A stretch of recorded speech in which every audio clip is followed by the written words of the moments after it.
with the COVID, with dealing with everything we have to do with, look, if we finally beat Medicare. Thank you, President. How's everybody doing? My name is Anthony Brian Logan, and today we got to talk about the very first debate of 2024 between President Trump and President Biden, which took place on Thursday, June 27th, 2024 in Atlanta, Georgia at CNN Studios. Now, this was an unmitigated dumpster fire. This was really bad. No mainstream media, no alphabet letter organization, CNN, CBS, ABC, Fox, nobody is saying that this was a good debate for Biden. He looked horrible. Listen, I understand people get old. That's part of life. Death is part of life. Life is part of life. I get it. But good grief. Can you please let this man sit down somewhere? He's 81 years old and looks every bit of it. Now, Trump is, I think 77, 78, thereabout. But he does not look so old, fragile, and weak the same way that Joe Biden does. You know, they want to say, oh, he's got a stutter. Please spare me the nonsense. A stutter does not have you shuffling around, barely able to move, forgetting things. If you have a stutter, you're going to just stumble over certain words as you say it. It's not going to slow you down. Joe Biden looked horrible, and nobody from the media is defending him. Quite the opposite. They're kind of getting a little bit afraid, like, hey, man, what are we going to do? Now, before I go any further, let's get to a few clips here. I'm going to show a handful of clips from the actual debate, and then I'm going to show some reactions from the mainstream media and an interview from Kamala Harris, which was not much better. She sounded like Nancy Pelosi, halfway drunk, halfway old. But, of course, I will link to everything in the description. So without further ado, let's go ahead and roll it. On the total initiative relative to what we can do with more Border Patrol and more asylum officers. President Trump? I really don't know what he said at the end of that sentence. I don't think he knows what he said either. Look, we had the safest border in the history of our country.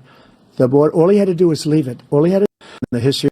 Now, one thing I want to say before we move on to the next clip, the freeze frames, the split screens did not do Joe Biden any kind of justice. He's looking crazy, mouth all open, confused.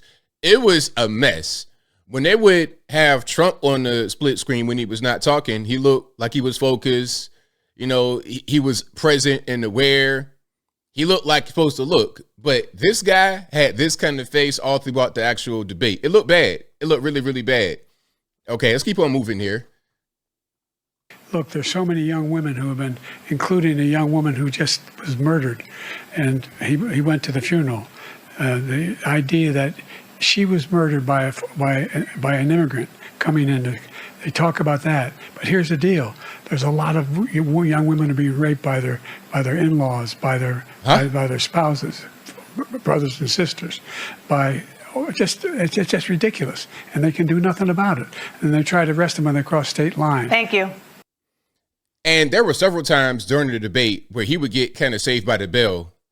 Okay, CNN had a time limit, but and before I continue, CNN did a really good job moderating. I was pleasantly surprised. They did not cut people off.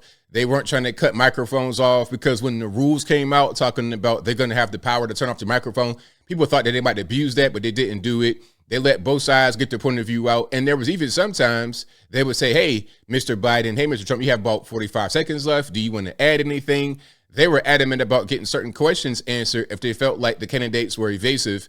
But beyond that, they did a very good job.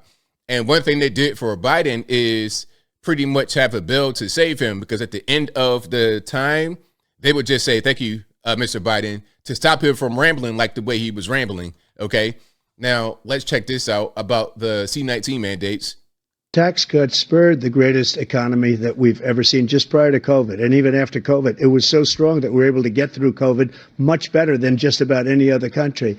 But we spurred, that tax spurred. Now, when we cut the taxes, as an example, the corporate tax was cut down to 21% from 39%, plus beyond that. We took in more revenue with much less tax, and companies were bringing back trillions of dollars back into our country. The country was going like never before.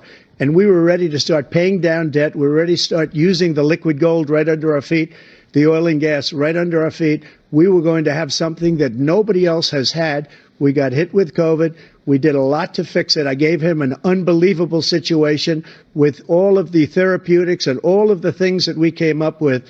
We gave him something great. Remember, more people died under his administration, even though we had largely fixed it. More people died under his administration than our administration, and we were right in the middle of it. Now, let's pause right here just for, CNN, fair use, all that good stuff. What Trump is saying here is right on point. And throughout the entire debate, Trump had this poise, like he knew what he was talking about, like he was the leader in the room, unlike this guy over here who was barely there, barely present. I think Biden had 10 days off to prepare over at Camp David, and he came out like this. Of it, something which a lot of people don't like to talk about, but he had far more people dying in his administration. He did the mandate, which is a disaster, mandating it. The vaccine went out. He did a mandate on the vaccine, which is the thing that people most objected to about the vaccine. And he did a very poor job, just a very poor job. And I will tell you, not only poor there, but throughout the entire world, we're no longer respected as a country. They don't respect our leadership. They don't respect the United States anymore. We're like a third world nation between weaponization of his election, trying to go after his political opponent. All of the things he's done, we've become like a third world nation, and it's a shame. The damage he's done to our country, and I'd love to ask him, and will, why he allowed millions of people to come in here from prisons, jails, and mental institutions to come into our country and destroy our country. That was very, very good. And throughout the debate, he had times like this, but that was kind of a shining moment because he's talking about the border, talking about C-19, the mandates, things of this nature, the economy before he left and after he left under Biden, the way it is now versus the way it was before. This was just really good. And Biden did not really have many answers. One thing that Biden would do, you could tell it was part of the debate prep, was to say that Trump always lies after every comment. Oh, that's a bunch of malarkey. Oh, I never heard so many lies. It's like, all right, man, we see the strategy, but are you able to really maintain your your upright position? Are you going to fall on the ground? It looked like one strong breeze and he'd be on the floor, feet up. Now, let's keep on going here. This was a really crazy moment because you have Jill giving Joe a post-debate prep talk. Really weird. Check it out. Joe, you did such a great job. You answered every question. You knew all the facts. And let me ask the crowd, what did Trump do? Lied! Yes. Cringe, cringe, cringe. Let's keep on going here. And this is a video of Jill walking Joe off the stage. Trump walking off the stage. The first debate of the 2024 campaign and the earliest presidential debate ever now in the books and in front of the voters. Tonight, along with Aaron Burnett, the first word on what those voters... I'm going to turn this sound down. He's barely able to move. Barely able to move. I mean, imagine if they had them moving around on the stage as they did the debate. Both campaigns. I mean, listen, this guy is not suited for office. Joe Biden sought this debate at this remarkably early time because he knew he was losing and he needed to change the narrative. And he did change the narrative. He sunk his campaign tonight. Yeah, I think he did do that. Let's keep on going here. Here's Joe Scarborough. If he were CEO and he turned in a performance like that, would any corporation in America, any Fortune 500 corporation in America, keep him on as CEO? We talked about... I think not. I think we all know the answer to that one. They're not going to keep him on. Now, this was really crazy. Somebody's opinion that was in the room watching this.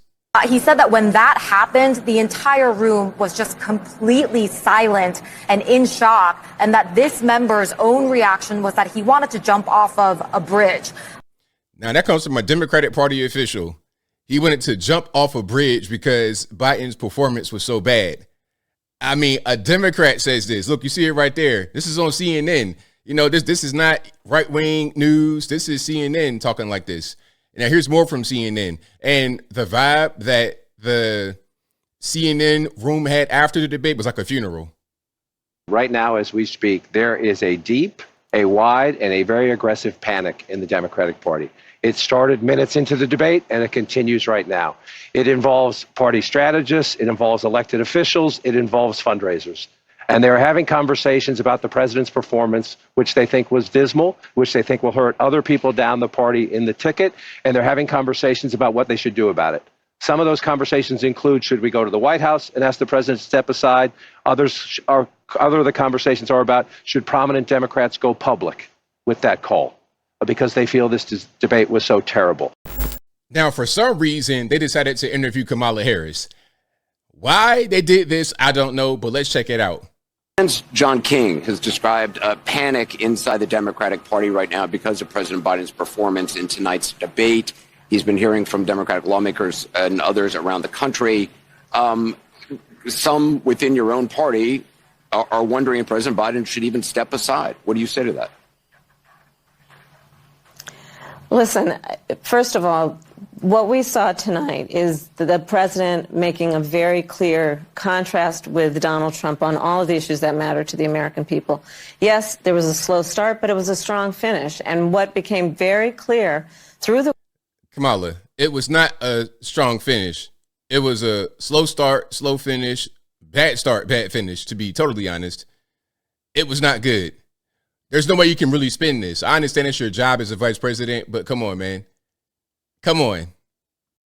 Now, there's more reaction. There's more clips, and I will link to everything in the box. But as I close, I want to say this. Shout out to President Trump for doing a great job during the debate. CNN actually did very well. Shout out to them for being fair, allowing both sides to get their point of view across. No interruption. They did very well. But President Biden, this guy, I mean, we've all seen him pretty much be in decline for quite a long time now, but this right here is undeniable.